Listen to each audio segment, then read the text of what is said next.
East India company Bharat में 1603 में पहुंची और कब्जा करने की कोशिश करने लगी। सिराजुद्दौला और टीपू सुल्तान पर जीत हासिल करने के बाद अंग्रेजों के हौसले बुलंद हो गए थे, लेकिन कम लोग जानते हैं कि अंग्रेजों के पर कतरने का काम किया था मुगल बादशाह औरंगजेब आलमगीर ने।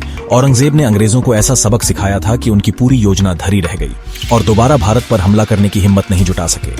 क्या थी पूरी घटना, जानेंगे इस वीडियो में।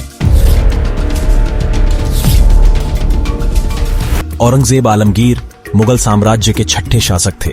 उनके शासनकाल में साम्राज्य का क्षेत्रफल लगभग 5 मिलियन वर्ग किलोमीटर से भी अधिक था। उनका शासनकाल राजनीतिक स्थिरता और भारत की समृद्धि के साथ जुड़ा है। उस समय का भारत एक महत्वपूर्ण व्यावसायिक केंद्र था।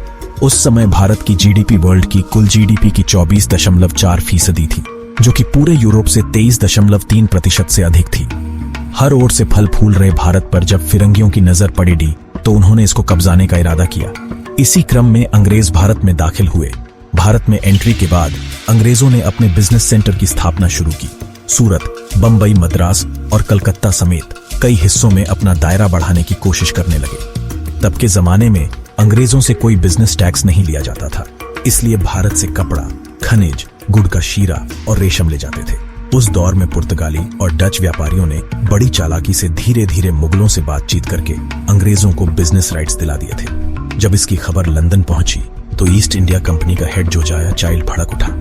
गुस्से में आकर उसने कई ऐसे फैसले लिए जो आगे चलकर अंग्रेजों की बर्बादी की वजह बने। जोजाया ने भारत में अपने अधिकारियों को फरमान जारी किया कि अरब सागर और बंगाल की खाड़ी से गुजरने वाले मुगलों के जहाज का रास्ता रोका जाए और मुगलों के जहाज को लूटा जाए।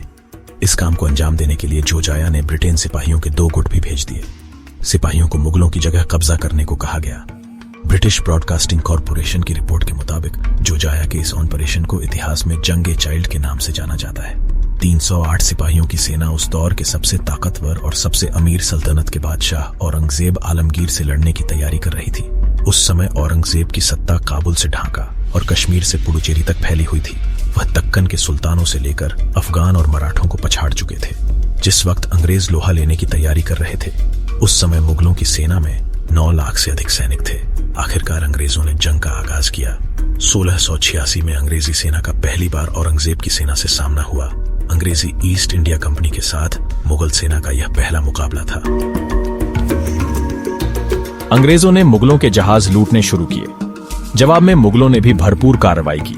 अंग्रेजों के ताकतवर जहाजों को घेरा और उन्हें बंदी बनाया। जंग के दौरान मौजूद रहे अलेक्जेंडर हैमिल्टन नाम के अंग्रेज ने अपनी किताब में घटना का जिक्र करते हुए लिखा कि आधी रात को जंग के लिए अंग्रेज पहुंचे।